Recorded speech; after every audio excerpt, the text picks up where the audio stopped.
جبکہ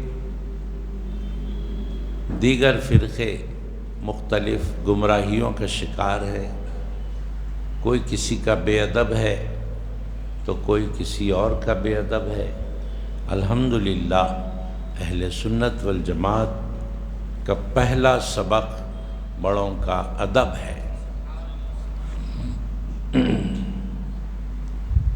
صدیق اکبر رضی اللہ تعالی عنہ،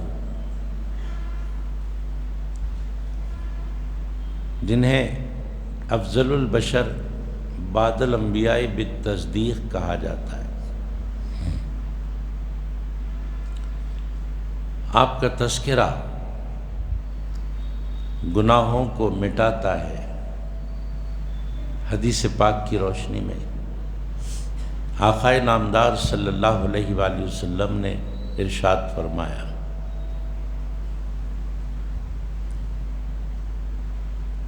کہ پیغمبروں کو یاد کرو، پیغمبروں کو یاد کرنا عبادت میں لکھا جاتا ہے، اور ولیوں کو یاد کرو، ولیوں کو یاد کرنا گناہوں کو مٹا دیتا ہے۔ تب صدیق اکبر اس ولی کا نام ہے جس کو رسول پاک صلی اللہ علیہ وآلہ وسلم کی خاص قربت حاصل ہے، خاص قربت حاصل صدیق اکبر کو۔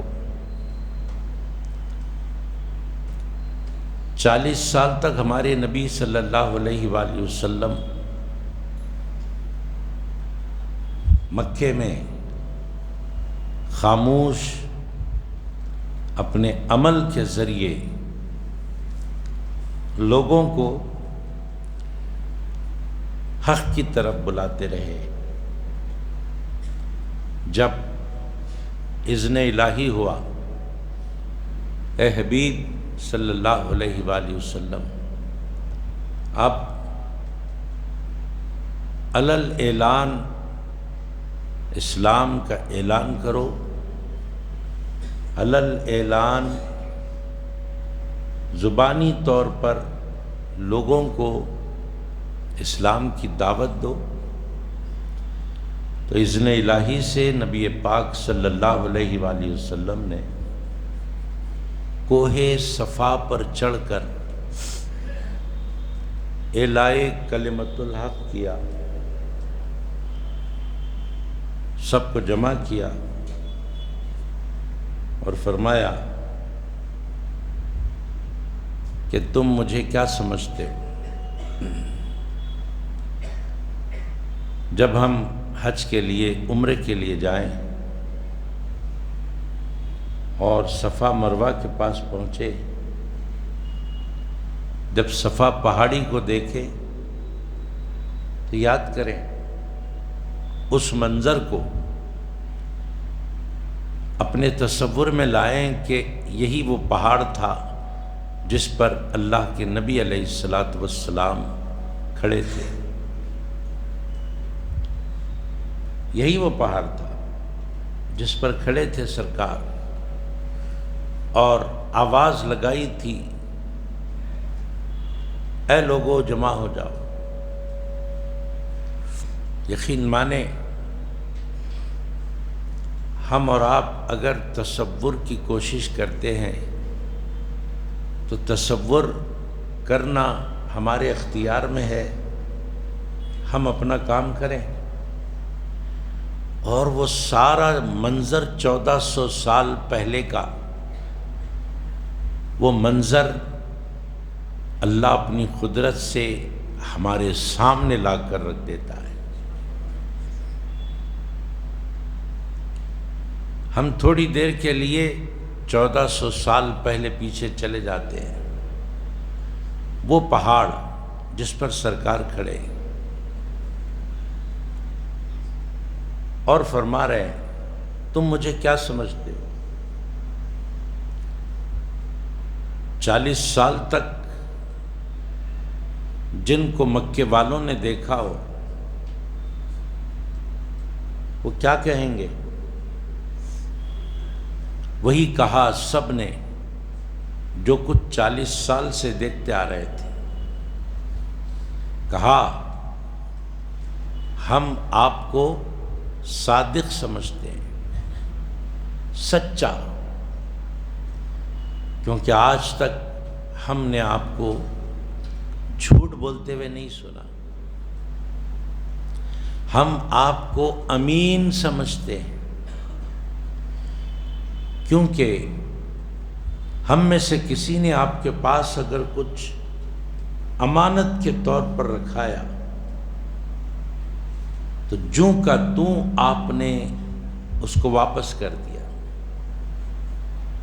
آپ سے بڑھ کر سچا کون ہو سکتا ہے؟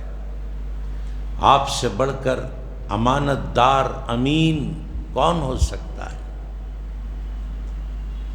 آپ کو ہم صادق اور امین سمجھتے ہیں۔ سب نے ایک آواز ہو کر کہا۔ کوہ صفا کی بات ہو رہی ہے، پہاڑ کی بات ہو رہی ہے، کھڑے ہیں سرکار۔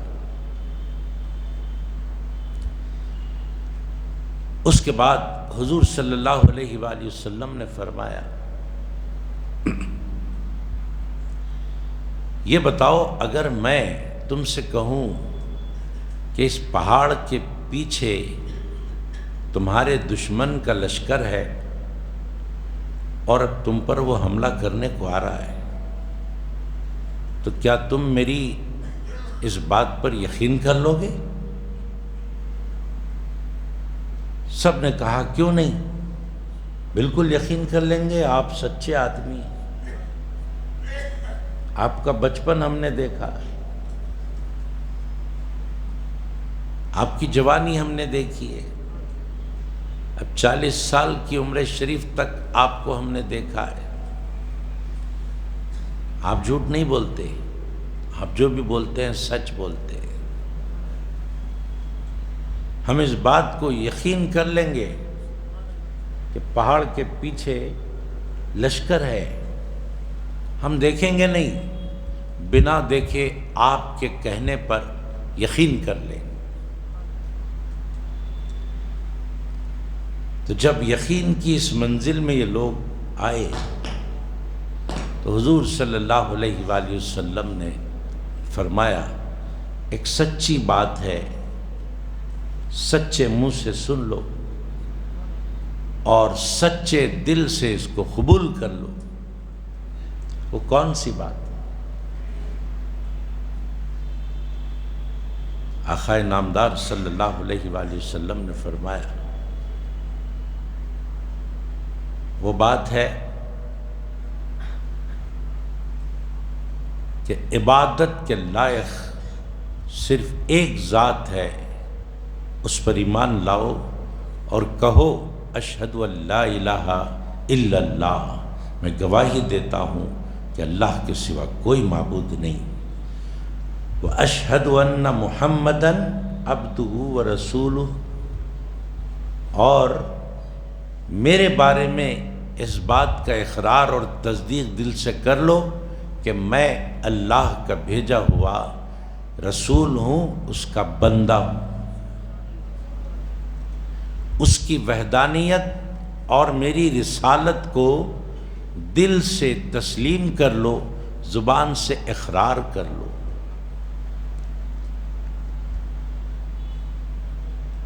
جیسے ہی یہ بات سنی،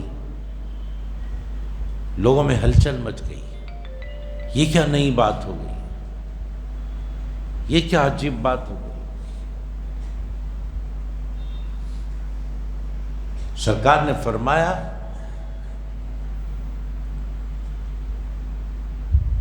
کہ بس یہ ایک بات ہے جو حق پر مبنی ہے، تم مجھے سچا سمجھتے ہو نا، بس مان لو اس بات کو۔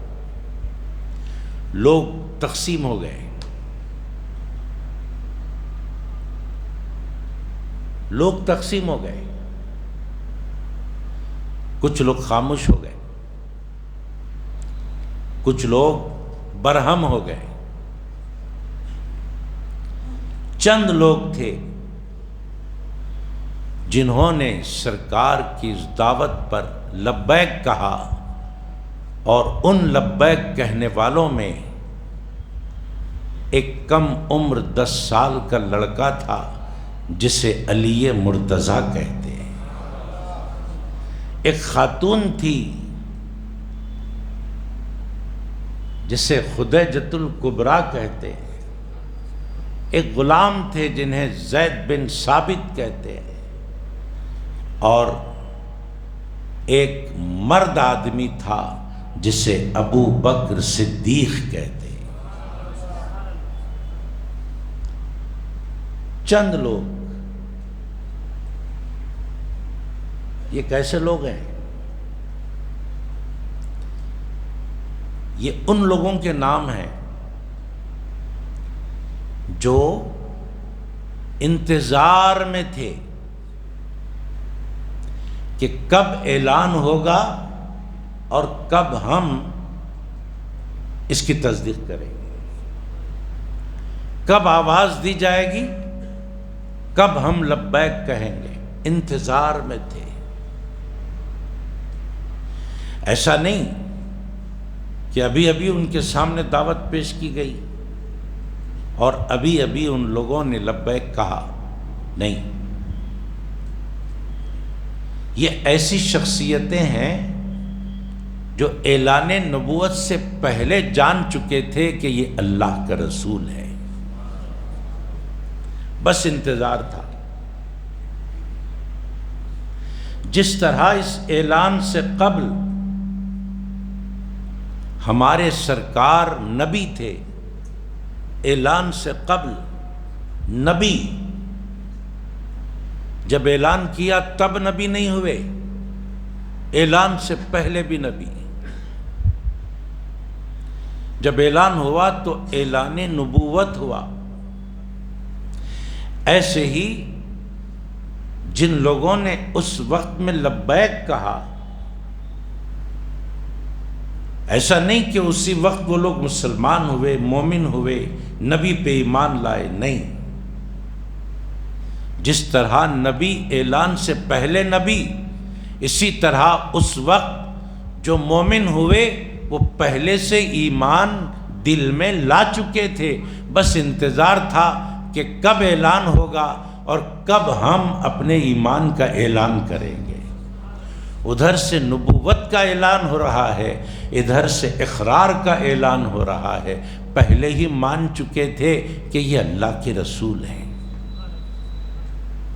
دل تو پہلے ہی مان چکا تھا کہ یہ اللہ کے رسول ہیں، اب زبان سے اقرار کرنا تھا، وقت آیا اور انہوں نے اقرار کر دیا۔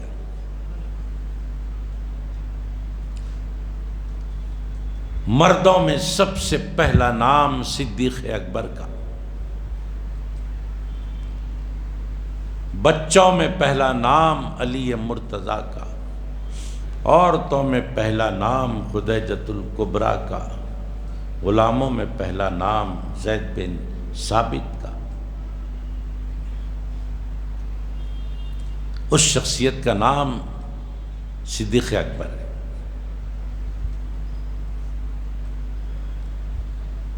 جیسے ہی اعلان پر لبیک ہوا، اس کے بعد آپ نے مہم شروع کر دی اور لوگوں کو پکڑ پکڑ کر لانا اور سرکار سے ملانا اور مسلمان بنانا، یہ آپ کا مقصد حیات ہو گیا۔ یہ ایک پہاڑ کی بات تھی۔ چلیے اور ایک پہاڑ کی طرف، وہ پہاڑ جس کو غار ثور کہتے ہیں،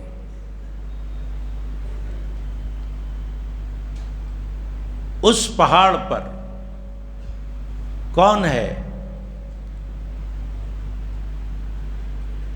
بوقت ہجرت؟ پہاڑ پر غار ہے، غار ثور، اس میں سے دو شخصیتیں بیٹھی ہوئی ہیں، ایک سرکار ہیں اور ایک صدیق اکبر ہیں۔ ایک پہاڑ سے دوسرے پہاڑ کی طرف چلتے ہیں، ہجرت، ادھر اعلان ہو گیا کہ مکے سے یہ نکل چکے ہیں، اگر کسی نے ان کو گرفتار کر لیا اس کو 100 اونٹ انعام دیا جائے گا، کیونکہ یہ مکے سے جانے نہ پائیں۔ اگر مکے سے جائیں گے تو پھر یہ اپنی طاقت بنائیں گے، پھر مکے پر حملہ آور ہو جائیں گے۔ نہیں، محمد کو صلی اللہ علیہ وآلہ وسلم مکے میں ہی رہنے دیا جائے، یہاں انہیں رکھ کر ان کو اپنے خوابوں میں رکھا جا سکے۔ میٹنگ ہوئی تھی نا، دار الندوہ میں میٹنگ ہوئی تھی، ندوے میں کیا میٹنگ ہوئی؟ دن بدن اسلام پھیل رہا ہے،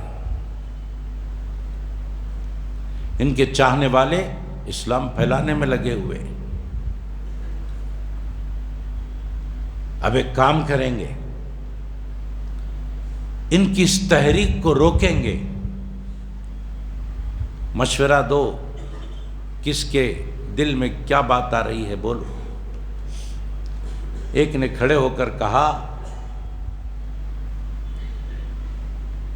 یہ ہجرت کے لیے نکلنے سے پہلے کی بات ہے۔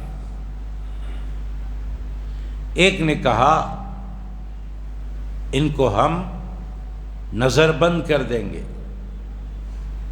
کسی کمرے میں بند کر دیں گے ان کو، یہ باہر نکلیں گے نہیں، تبلیغ کریں گے نہیں، اسلام کا دائرہ پھیلے گا نہیں۔ تو ایک شخص اٹھا، بوڑھا شخص اٹھ کر کہنے لگا یہ مشورہ غلط ہے، یہ مشورہ غلط ہے، کیونکہ اگر ان کو نظر بند کر دیں گے تو ان کے چاہنے والے ان کو چھڑا لیں گے۔ دوسرے نے اٹھ کر کہا ان کو شہر سے باہر کر دیں گے۔ پھر وہ بوڑھا اٹھا، کہنے لگا یہ مشورہ بھی غلط ہے، اگر ان کو ہم شہر کے باہر کر دیں گے تو یہ جا کر اپنا موقف مضبوط کریں گے، اپنے چاہنے والوں کی تعداد بڑھائیں گے، پھر مکے پر حملہ کریں گے، یہ غلط ہے۔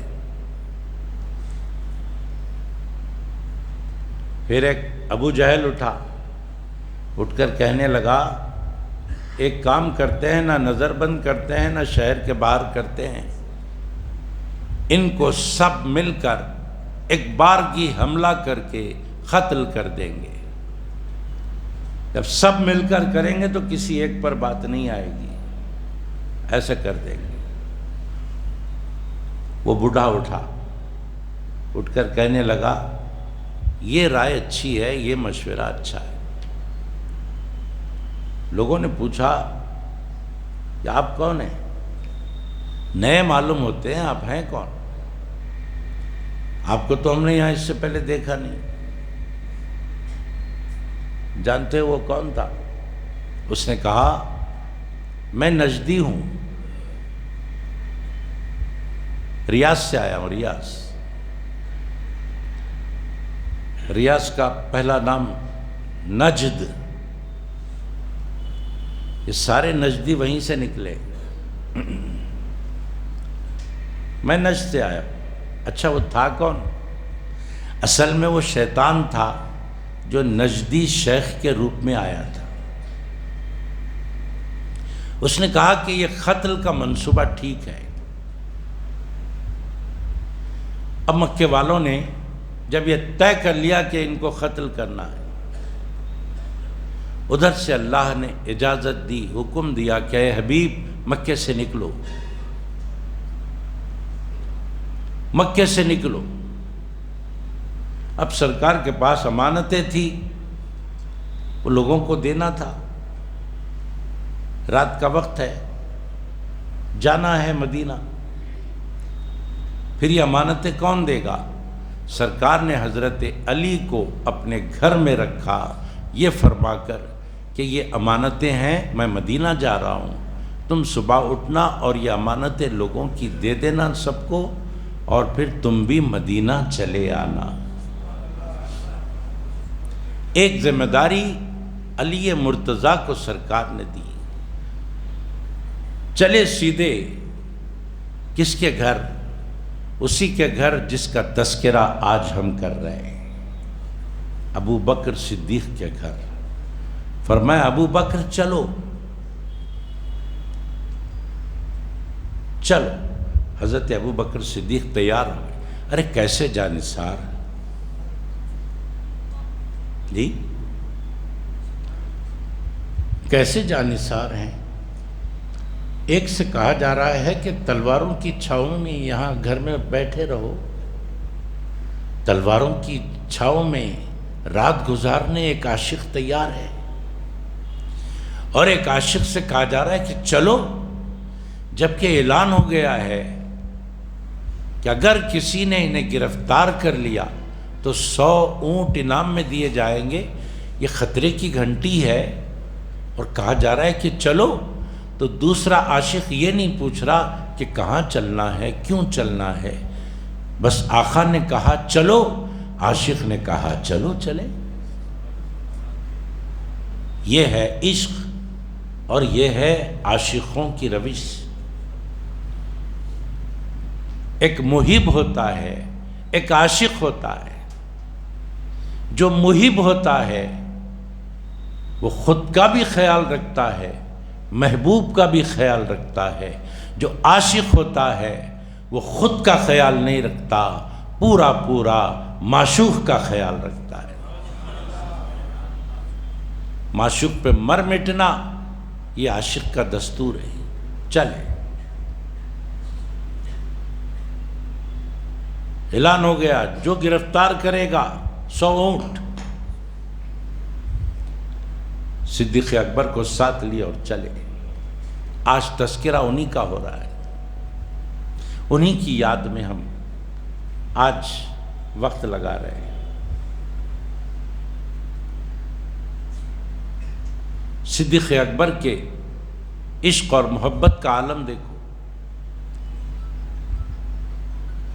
صدیق اکبر کے بارے میں آیا، چلتے چلتے کبھی صدیق اکبر حضور کے سامنے، کبھی پیچھے، کبھی دائیں، کبھی بائیں چل رہے ہیں۔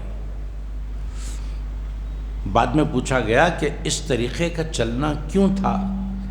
فرمایا اعلان ہو چکا تھا، کبھی بھی کسی وقت بھی حضور پہ حملہ ہو سکتا تھا۔ میں اس خیال سے کبھی سامنے آ جاتا کہ دشمن کا وار سامنے سے ہو تو وہ وار مجھ پر پڑے، سرکار محفوظ رہے۔ کبھی پیچھے آ جاتا اسی خیال سے، کبھی دائیں آ جاتا، کبھی بائیں آ جاتا۔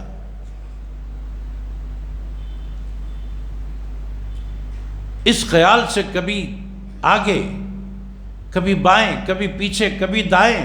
تو تصور کیجئے راستہ طے بھی ہو رہا ہے اور نبی کے ارد گرد گھوما بھی جا رہا ہے۔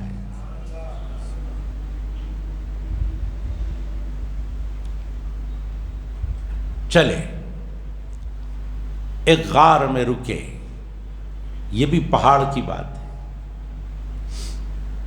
جب دونوں اس غار میں گئے، دیکھیے عاشق کا کیسا رویہ ہے اپنے معشوق کے ساتھ۔ اب غار میں جانا ہے اندر، نہ جانے کتنے عرصے سے وہ غار یوں ہی پڑا ہوا ہے، اندر کیڑا پتنگا کچھ بھی ہو سکتا ہے، کچھ بھی۔ عاشق نے سوچا اگر احتراماً ادباً یہ عرض کروں کہ سرکار پہلے آپ تشریف لے چلے تو اندر کیڑا پتنگا ہو تو سرکار کو تکلیف دے دے گا۔ نہیں، بعض مرتبے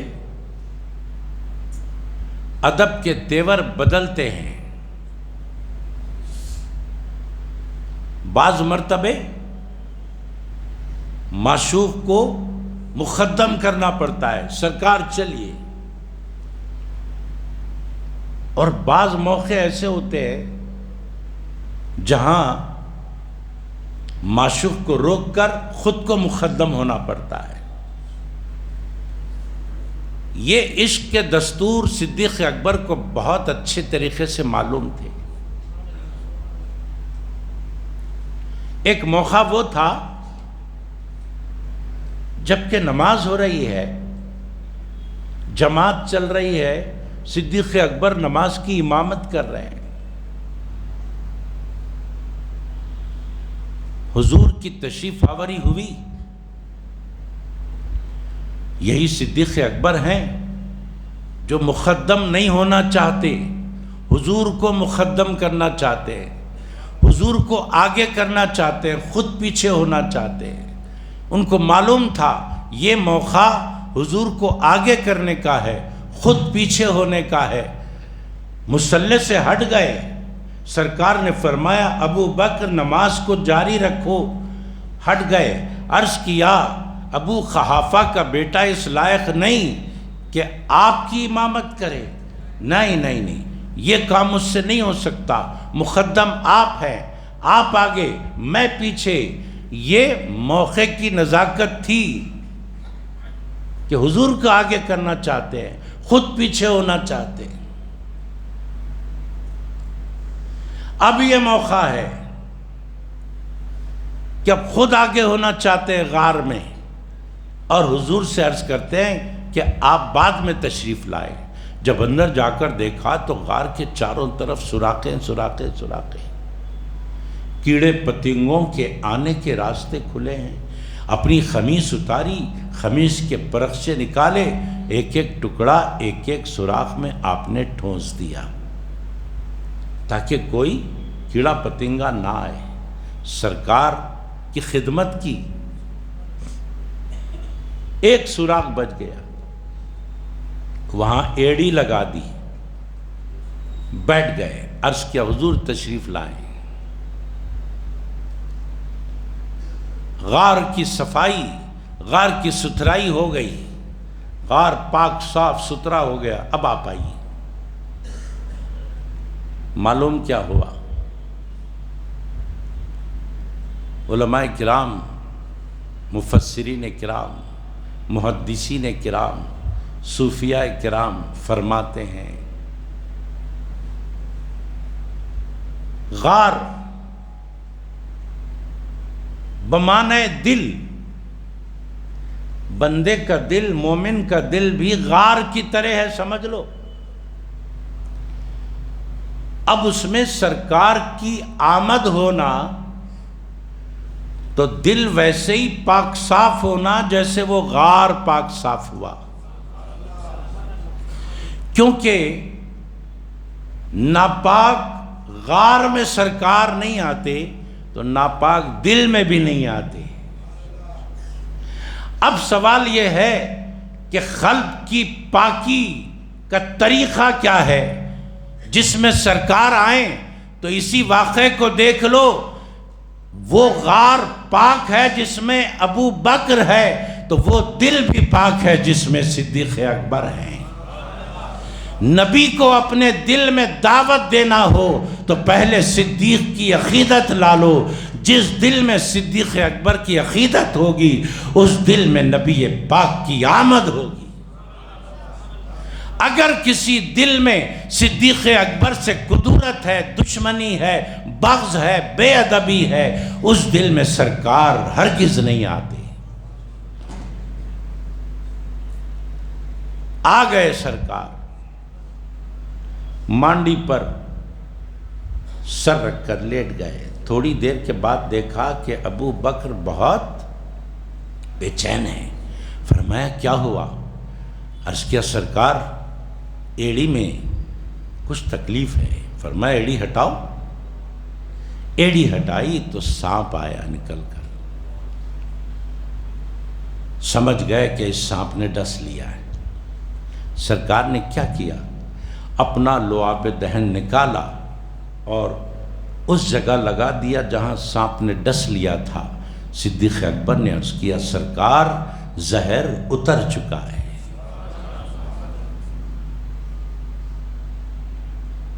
جب تک غار میں تھے دونوں کیا کرے ہوں گے؟ کیا کرے ہوں گے؟ ہر بندہ کہے گا اس کے سوا اور کیا کرے ہوں گے؟ عاشق نے معشوق کو تکا ہوگا اور معشوق نے عاشق کو تکا ہوگا۔ بس دیکھنے کا مزہ عاشق کو اس وقت ملا ہوگا کہ وہاں ایک عاشق ہے صدیق اکبر، ایک معشوق ہے سرور کائنات، کوئی تیسرا ہے ہی نہیں۔ تو سوچو، غور کرو کہ اس مرحلے میں لینے والے نے کیا کیا لیا ہوگا، دینے والے نے کیا کیا دیا ہوگا۔ دینے والا جانے، لینے والا جانے۔ یہ کیسی قربت ہے، یہ کیسا ساتھ ہے کہ غار میں دونوں، کوئی تیسرا نہیں۔ وہاں سے چلے، مدینہ پہنچے۔ مدینہ پہنچنے کے بعد مدینے والوں نے استقبال کیا۔